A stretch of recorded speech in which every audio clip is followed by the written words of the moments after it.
నీవు దీవించబడాలంటే, నీవు వర్ధిల్లాలంటే యథార్థవంతుల గుడారాన్ని దేవుడు ఏం చేస్తానన్నాడు?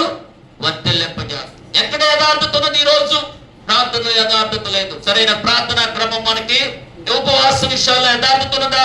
ఒక్క పూట వారానికి ఉపవాసం ఉండగలుగుతున్నావా? ప్రియులారా, ఉపవాసములో, ప్రార్థించే విషయంలో, దేవుడికి ఇచ్చే విషయాల్లో, సంఘ క్రమ విషయంలో యథార్థతను ఏమవుతున్నారంటే కోల్పోతూ ఉన్నారు. యథార్థత లేకపోవటానికి, కాబట్టి వర్ధిల్లలేకపోతున్నారు. వర్ధిల్లకపోవటానికి కారణము యథార్థతను క్రైస్తవ సంఘము కోల్పోయింది. అవునంటారా కాదంటారా? అవునన్నా కాదన్న వాస్తవం ఇది. అవుననేది నేను, అవుననేది నువ్వు, నేను కాదు, వాక్యం చెబుతుంది. యథార్థత లేకపోతే వారు ఏమని చెప్పండి? వర్ధిల్లరు. ప్రియులారా, వర్ధిల్లటానికి కారణం యథార్థత. యోబు గ్రంథం 1 మీరు చదివేరున్నాక, యోబు నీతిమంతుడు, యథార్థవంతుడు, న్యాయవంతుడు, యెహోవా యందు భయభక్తులు, చెడుతనాన్ని విసర్జించాడు. కాబట్టి అతడు ఏమయ్యాడు చెప్పండి? వర్ధిల్లాడు. 1:10 అంటాడు యోబు అంట అలాంటి స్థితిలో ఉన్నాడు. కాబట్టి యోబు చుట్టూరు, తన ఇంటి చుట్టూరు, తన పిల్లల చుట్టూరు కంచె వేసి, అతని చేతి పనులను దేవుడు దీవించి, అతని ప్రయత్నాలని సఫలం చేసి, అతన్ని ఆ దేశంలోనే ఉన్నతమైన స్థితిలో గొప్పగా వర్ధిల్లింప చేశాడు. కారణం ఏంటంటే యోబులో ఉన్న యథార్థత. హల్లెలూయా, హల్లెలూయా. తర్వాత యథార్థంగా లేకపోవటం, యథార్థతను కోల్పోవటం. ప్రియులారా, వర్ధిల్లాలంటే మన జీవితంలో ఏం కోరుతున్నాడంటే యథార్థత. మనం లోపిస్తే మనం వర్ధిల్లలేము. ఎవరేం చేసినా కానీ యథార్థత అన్ని విషయాల్లో మనం యథార్థతను మనం కలిగి ఉండాలి. యథార్థత లేకపోతే దేవుని యొక్క నమ్మకత్వాన్ని మనం ఏమవుతాం చెప్పండి? కోల్పోతున్నాం. నమ్మకత్వాన్ని కోల్పోతాం. భార్య విషయంలో భర్త యథార్థత లేని పరిస్థితులను బట్టి వారి మధ్య వస్తే, భర్త విషయంలో యథార్థతను కోల్పోవటాన్ని బట్టి ఏమొస్తాయి? ఏమండి? సమాధానం ఉంటుందా? ప్రేమించగలడా? భార్య భర్తల మధ్య యథార్థతను భార్యే యథార్థత లేదనుకో, భర్త ప్రేమించగలడా? మధ్య తెలిస్తే భర్త యథార్థత లేని భార్య ఇష్టపట్టిందా? ప్రేమించిందా? నేను చేయగలుగుతుందా అంటే ఏమి చేయలేదు. పరలోకమున తండ్రి కూడా యథార్థతను మనం కోల్పోతే మన విషయంలో ప్రేమించడు, మనకు సహాయం చేయడానికి ఆయన మనసు యథార్థత లేదుగా. సగం అటు సగం ఇటు, రెండు మనస్సులు, రెండు తత్వాలు, విధానం లేదు. పిల్లరా, ఇలాంటి స్థితి దేవుడు నచ్చనే. దేవుని సన్నిధిలో వర్ధిల్లాలి అంటే ఇలా యథార్థవంతులను దేవుడు వర్ధిల్లింపజేస్తాడు. దేవునికి స్తోత్రం కలుగును గాక. బైబిల్ గ్రంథంలో కొంతమంది భక్తులు యథార్థంగా ఉన్నారు కాబట్టి అన్ని కాలాల్లో వర్ధిల్లాడు. దానియేలు అంట కోరేష్ కాలంలో వర్ధిల్లేరు, ఆ తర్వాత వచ్చిన రాజుల కాలంలో కూడా వర్ధిల్లేడని దానియేలు గ్రంథం మనకి ఎలాగ సెలవిస్తుంది. చూడండి, చదవండి. దానియేలు గ్రంథం 6వ అధ్యాయములో దానియేలు గురించి ఎంత చక్కని మాట ఉన్నదో చూడండి. దానియేలు గ్రంథం చదవాలి. బైబిల్ ఉన్న వారందరూ తీయండి. 2-3 చోట్ల చక్కగా ఆయన గురించి రాశాడు. దానియేలు గ్రంథము 6వ అధ్యాయం 28వ వచనం, 6:28. ఈ దానియేలు దర్యావేషు ప్రభుత్వ కాలమందును పారసీకుడగు కోరేషు ప్రభుత్వ కాలమందు వర్ధిల్లెను. హల్లెలూయా. ఏ కాలాల్లో వర్ధిల్లాడంటే, ఇద్దరు రాజులు, ఏ రాజు మారినా, ప్రభుత్వం మారినా, ఎవరు మారినా కానీ ఇతను మాత్రం వర్ధిల్లటము ఆగల. అభివృద్ధి ఆగల. ఆ యొక్క ఉన్న స్థితిని ఆగల ఎవరు తీసేయలేరు. కానీ అతను అలా ఉండటానికి కారణం ఏంటంటే యోబు ఈ యొక్క దానియేలు యథార్థంగా ఉన్నాడంటే. ఇది 6వ అధ్యాయం చదవండి. పిల్లరా, దేవుని యొక్క వాక్యం మనం చదువుకున్నట్లయితే ఇది 6వ అధ్యాయంలో అతని నమ్మకత్వాన్ని గురించి రాస్తాడు. 6వ అధ్యాయం చదువుతారా? 6వ అధ్యాయంలో చక్కని మాట దానియేలు గురించి రాస్తాడు. దానియేలు 6:3 చదువుతుంటే, ఈ దానియేలు అతి శ్రేష్టమైన బుద్ధి గలవాడై ప్రధానులలోను అధిపతులలోను ప్రఖ్యాతి నుండి ఉండెను కనుక రాజ్యమంతటి మీద అతన్ని నియమిపోవాలని రాజు ఉద్దేశించాడు. రాజు ఉద్దేశించిన నమ్మకత్వాన్ని తర్వాత ఇంకా మాట, అందుకు ఆ ప్రధానుల అధిపతులు రాజ్య పాలన విషయంలో దానియేలు మీద ఏదైనా ఒక నింద మోపవలనని వింటి తగిన హేతు కనిపెట్టుచుండిన గాని దానియేలు నమ్మకస్తుడై నేరమైనను తప్పైనను చేయవాడు కాడు గనుక ఈ దానియేలు తప్పైనను లోపమైనను కనుగొనలేకపోయింది. చూసారండి దానియేలు గురించి ఎంతమంది సాక్ష్యం. దానియేలు ఉన్న యథార్థత, అనుదినము ముమ్మారు ప్రార్థించే ఒక క్రమం కలిగి ఉన్నాడు. ఎన్ని పనులున్నా ఎన్ని డ్యూటీలు ఉన్నా కానీ ఉదయకాలము, మధ్యాహ్న కాలము, సాయంత్రం కాల సమయంలో ముమ్మారు మోకాళ్ళని స్థుతించి ఆరాధించి దేవునితో సహవాసం చేసే సమయాన్ని అతను విడిచిపెట్టుకోడు. దేవుని సన్నిధిలో గడిపే సమయాన్ని దేవునికే ఇస్తాడు. అది యథార్థత దానియేలులో ఉన్న యథార్థత. అందుకని కోరేష్ కాలంలోనూ మరొక రాజు అయినటువంటి దర్యావేషు కాలంలో కూడా అతను అంచెలంచెలుగా ఏమవుతున్నాడంటమ్మా? వర్ధిల్లుతూ ఉన్నాడు. దేవునామానికి స్తోత్రం చెప్పండి. హల్లెలూయా.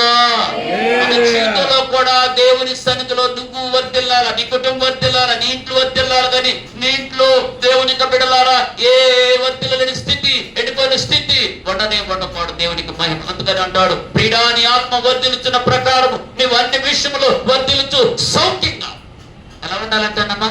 అన్ని విషయాలు, కొన్ని విషయాలు, అన్ని విషయాల్లో వర్ధిల్లాలా, సౌఖ్యం ఉండాలా మన గృహంలో. కాబట్టి మన గృహాల్లో వర్ధిల్లకపోవటానికి మొదటి కారణము యథార్థత లోపమే. దేవుని లోపం కాదు. దేవుడు దీవించడానికి చేయించాడు. దేవుడు రక్షించడానికి యథార్థతను కోల్పో. దేవుడు అంట బైబిల్లోని గ్రంథం 66 అంటాడు, 60లో ఏమంటాడు తెలుసా? ఇదిగో రక్షింప నేరకున్నట్లు యెహోవా హస్తము పొడచదు, విననేరకున్నట్లు యెహోవా చెవులు మందం కూడా కాదు, కొరచిదేయి కాదు, ఆకాశం నాడు పెడితే చెయ్యి చాపగలడు, దీవించగలడు, పైకి లేపగలడు, హెచ్చించగలడు, స్వస్థపరచగలడు, విడిపించగలడు, గొప్పగా చేయగలడు. కానీ ఎందుకు రావట్లే చెయ్యి? ఎందుకు నీ మీదకు రావట్లేదు? ఎందుకు నీ ఇంటి మీదకు రావట్లేదు? ఎందుకు వర్తలించట్లేదు? ఎందుకు ప్రార్థన చేస్తున్నావు కానీ ఏదో నువ్వు ప్రార్థన జవాబు రావట్లేదంటే నామకార్థ ప్రార్థన, యథార్థత లేదు, ప్రార్థన యథార్థత లేదు, కలుషితం అయిపోయింది ప్రార్థన. ప్రియులారా అందుకన్నాడు, రక్షించ నేర్కున్నట్లు నా హస్తము కొరచ కాదు, వినేరుకున్నట్లు నా చెవులు మందము కాదు. కానీ నీకు నీ దేవునికి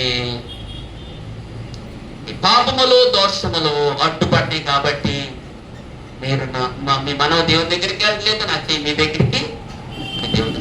కాబట్టి యథార్థతను మనం కలిగి ఉండటానికి, సంపాదించుకోవటానికి మనం ఇష్టపడిన వారుగా ఉండాలి. దేవునికి స్తోత్రం. యథార్థత కలిగిన వారుగా ఉండాలని దేవుని వారు. రెండో మాట మీకు చూపిస్తాను. వర్ధిల్ల లేకపోవటానికి సామెతల గ్రంథంలోని రెండో మాట మీకు చూపించాలనుకుంటున్నాను. పరిశుద్ధ గ్రంథం బైబిల్లో సామెతల గ్రంథము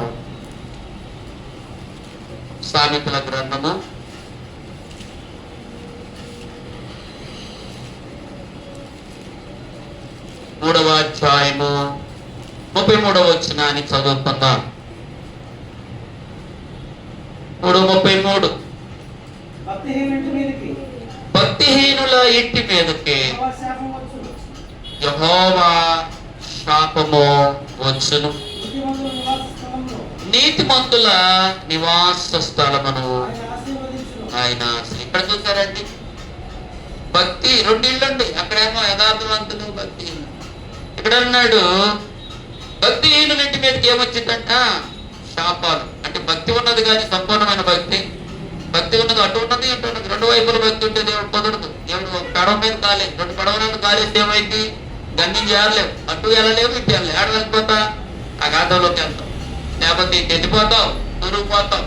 ఎందుకు వెళ్తుంటే పైకి రాలేవో, ఏదో ఒక పడవ మీద ఉండు, ఏదో ఒక మార్గంలో ఉండు, ఏదో ఒక భక్తిలో ఉండు. రెండు భక్తులతో ఒకే ఒక భక్తి మనం చేయాలి, ఒకే ఒక మార్గంలో ఉండాలి, ఒకే ఒక ఉద్దేశం, ఒకే ఒక సంకల్పం, ఒకే ఒక గురి, ఒకే ఒక దేవునికి మనం ఆరాధన, ప్రార్థన, విశ్వాసంతో ఉండాలా, నీతిమంతులుగా ఉండాలి. అందుకని అన్నాడు, భక్తిహీనులుగా ఉన్న ఇంటి మీద కంట శాపములే కనపడతాయి కానీ ఆశీర్వాదం ఆ ఇంట్లో శాపం కనపడతా ఉంది.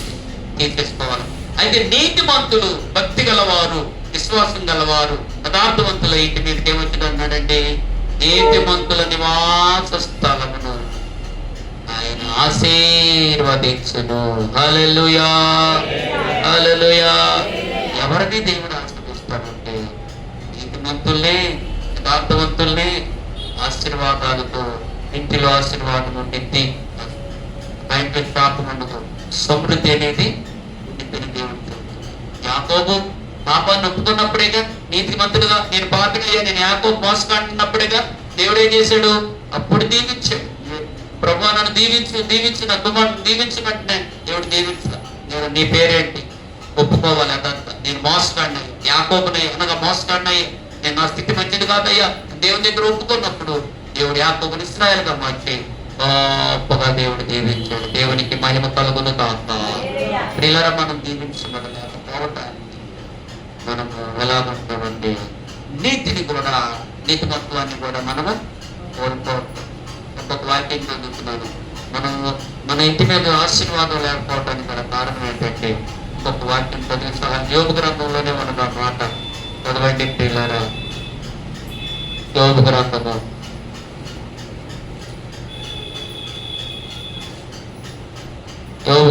8వ అధ్యాయము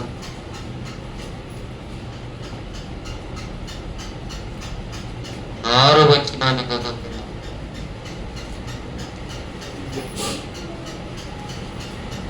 8, 6, 7. నీవు పవిత్రుడవై యథార్థవంతుడవైన ఎడల నిశ్చయముగా ఆయన నీ యందు శ్రద్ధ నిలిపి నీ నీతికి తగినట్లుగా నీ నివాస స్థలమును, అదేంటి దేవుడు అన్నాడు, నీతిమంతులుగా. నీ నీతికి నువ్వు ఎంత నీతిగా ఉంటావో అంతగా దేవుడు నీవు నీతిని బట్టి వదిలిద్దాం. నువ్వు పని చేసిన దాన్ని బట్టి కూలి ఉండిద్దంట. అవునా కాదమ్మా? మగతా కూలి రాత్రిపూట నైట్ డ్యూటీ చేస్తే కూలి వేరు, పగల వరకు చేస్తే కూలి. 1 నుండి మరి 9 గంటల నుండి 6 గంటల వరకు చేస్తే వచ్చేటువంటి శాలరీ వేరు. 6 గంటల నుండి మరలా నైట్ డ్యూటీ చేస్తే వచ్చే శాలరీ కూడా.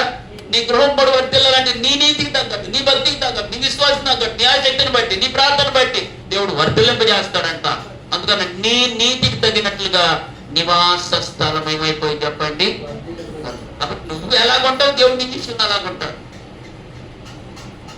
కాబట్టి మనం నీతిమంతులుగా, నీతిని బట్టి అప్పుడు నీతిమంతులుగా మనం జీవిస్తానంటే 7వ వచనం అన్నాడు, అప్పుడు నీ స్థితి మొదట కొద్దిగానే ఉండును, తదుపు మహా అభివృద్ధి.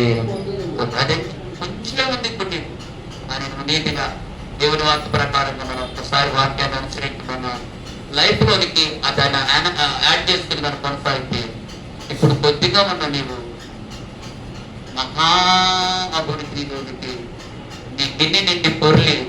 ఇప్పుడు నీకు లేదేమో కానీ ఇతరులకు పెట్టి 10 మందికి పెట్టే విధంగా దేవుడు నిన్ను, నీ కుటుంబాన్ని, నీ బిడ్డలను, నీ భర్త లేకపోతే నీ స్థితిని దేవుడు మార్చి వేస్తాడు. దేవునికి స్తోత్ర. ఆ ఆశీర్వాదం కోల్పోవటానికి లేకపోవటానికి గల కారణం మన నీతిమంతులుగా నీతిని కోల్పోవటమే అని వాక్యం. 3వ వాక్యాన్ని కూడా చెప్పి నేను ముగింపులోనికి వస్తాను. రండి, కీర్తన గ్రంథం 35వ కీర్తన.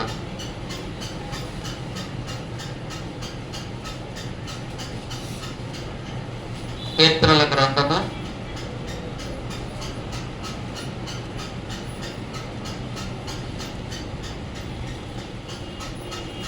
9వ వచనాన్ని చదువుతున్నా. 34:9.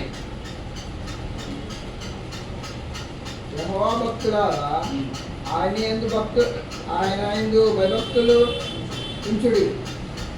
యందు భయభక్తులు ఉంచు వారిని ఏమీ పొదవలేదు. సింహపిల్లలు లేమి గలవారై ఆకలి కొను.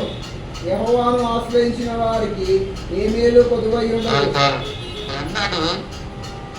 భక్తులారా, దేవుని పిల్లారా, రండి, మీరు యెహోవా యందు భయభక్తులు ఏంటో మీకు నేర్పుతాను. ఎంతన్నాడు? ఆయన యందు భయము ప్లస్ భక్తి ఉన్న వారి కంటే ఏమి తక్కువ కాదు. ఇది లేదు అనడానికి తక్కువ అయిపోయింది. ఈరోజు తక్కువ ఉందా ఎక్కువ ఉందా? మనకి చాలా చాలా విషయాల్లో మనకు తక్కువైపోతుంది. ఎక్కువ ఉందా? ఆరోగ్యం మనకు సమృద్ధిగా ఉందా?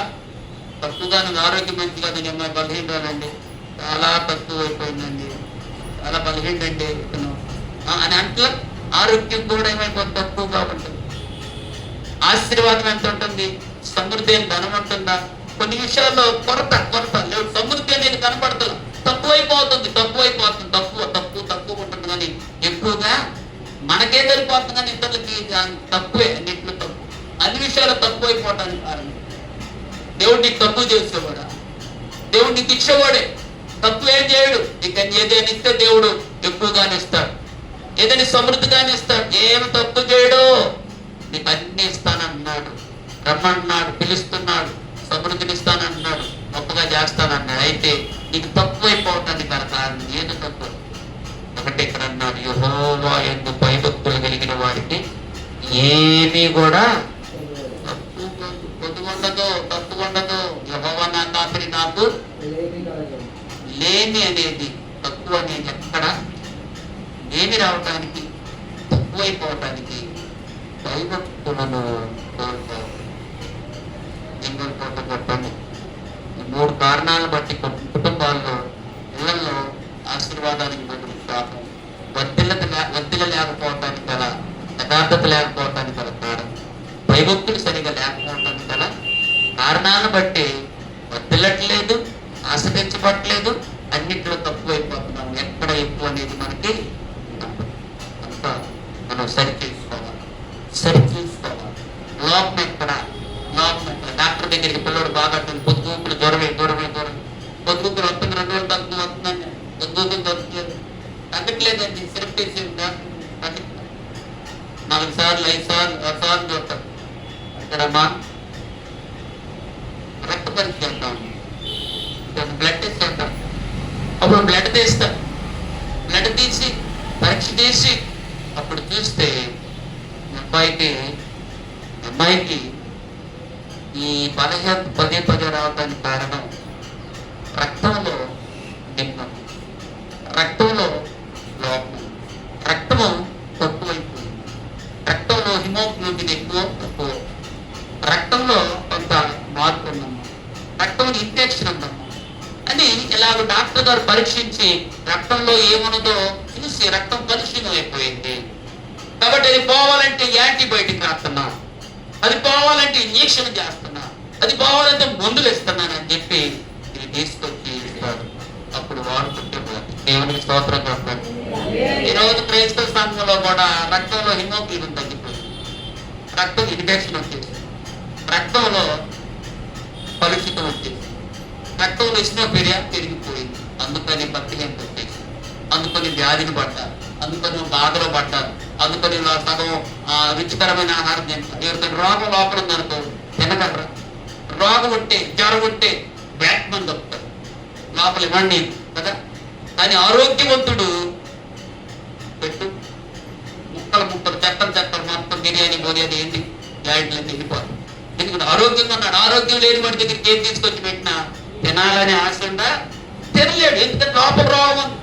ఈ రోగం పోతే మంచిగా తిని హాయిగా ఉంటాడు. దేవునికి స్తోత్రం. మనలో ఉన్న రోగం కూడా పోవాలి. దేవునికి స్తోత్రం చెప్పండి.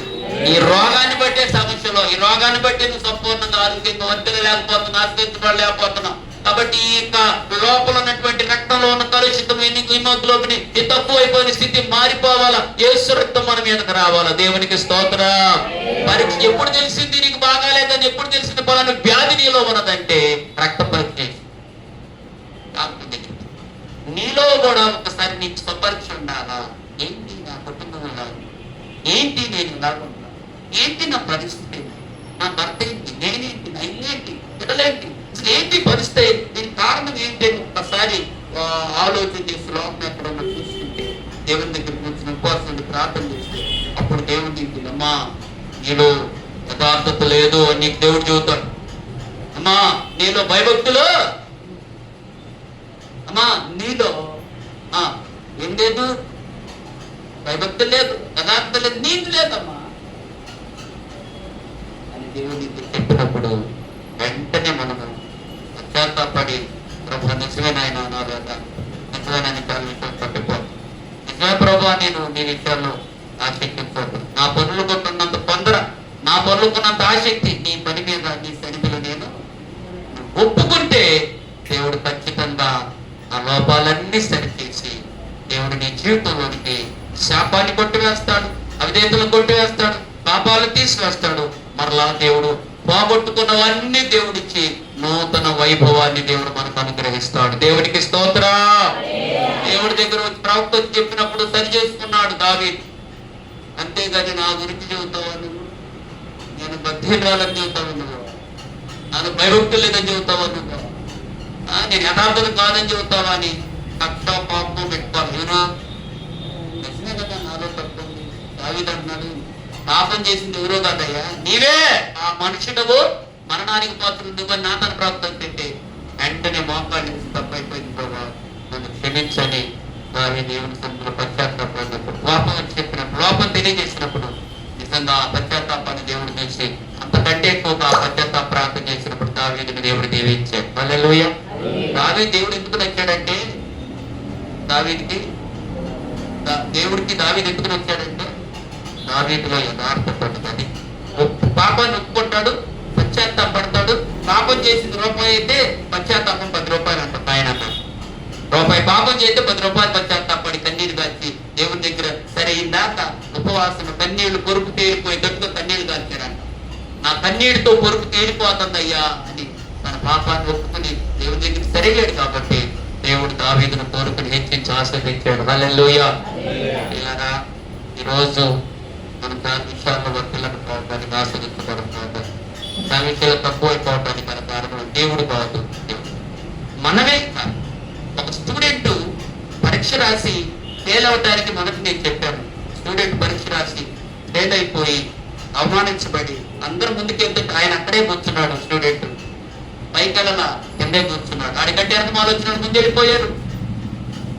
ఆడే ఉన్నాడు. ఫెయిల్ అవడానికి ప్రిన్సిపాల్ స్కూల్లో ఉన్న వాళ్ళ మాస్టర్లా తన స్టూడెంట్ ఏమా స్టూడెంటే కాదు.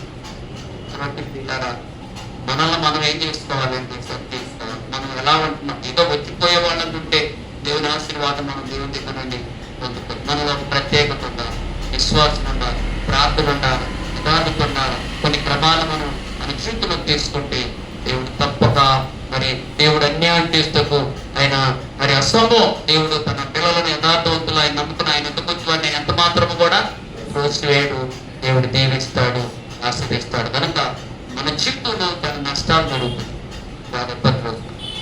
మనం దేవుని దగ్గర కూర్చున్నా ఉన్నాం, తెలుసుకున్నాం. మనం దేవుడు ఏదో తెలియపరిస్తే వాటిని అవాయిడ్ చేసుకున్నాం. దేవుని సన్నిధిలో యథార్థంగా ప్రార్థన చేద్దాం. దేవునికి నమ్మకంగా దేవుని కృప పొందుకుందాం. దేవుని ఆశీర్వాదంతో మన గృహాన్ని మన బిడ్డలను నింపుకుందాం. దేవుడి మాటలు మన హృదయాల్లో భద్రపరిచి మన కుటుంబాలను మనల్ని మన పిల్లలను ఆశీర్వదించేసి వర్ధిల్లింపచేసి ఆపరిగా ఉండి ఏమి తక్కువ లేకుండా కృపాక్షేమములు ఇచ్చి నడిపించును కాక. పల్లవంచండి, ప్రార్థించుకుందాం. ప్రేమల తండ్రి, ప్రభువా, ఈ పరిశుద్ధ నామానికి వందనాలు. ఈ రోజునైనా నీవు నాతో మాతో మీరు మాట్లాడినందుకు వందనాలు. నీ తండ్రి, మేము నీ సన్నిధిలో వర్ధిల్లలేకపోవడానికి, ఆశీర్వదించబడలేకపోవడానికి మన కారణాలు ఏంటో ఇవి నాతో మాతో మా అందరితో మీరు మాట్లాడినందుకు స్తుతులు స్తోత్రాలు వందనాలు. నిజమే ప్రభువా, యెహోవా యందు భయభక్తులు కలిగిన వారికి ఏమి తక్కువ కాదు. అవునయ్యా, మేము మా జీవితాల్లో కొన్ని తక్కువ కొన్ని కొరతలు ఉన్నాయి. ఆ కొరతలు తక్కువ లేకుండా చేయండి. మా జీవితంలో కొన్ని నష్టాలు జరుగుతున్నాయి అయ్యా, అవి లేకుండా మీరు చేయండి. అలాగే ప్రభువా, మేము మా కుటుంబాలు వర్ధిల్లలేకపోతున్నాం అయ్యా, ఎందుకు అని మాకు అర్థం కావట్లేదు అయ్యా. నేను యథార్థత కోల్పోయి క్షమించాయి.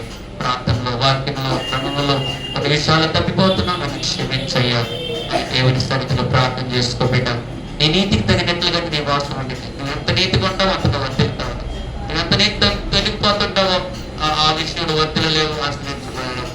యథార్థవంతులను దేవుడు ఆశ్రయిస్తాడు. నీతిమంతుల ఇంటి మీదకి ఆశీర్వాదం శాపం వచ్చిందంట. కనుక దేవుని వాక్యం ప్రియ దేవుని బిడ్డలారా, దేవుని వైపు చెడు ప్రార్థన చేసుకో. ప్రార్థన చేసుకుందాం ప్రియుల. ఎవరికి వారు ప్రార్థనలో ఉండండి. నన్ను, నా కుటుంబాన్ని నీతిగా యథార్థ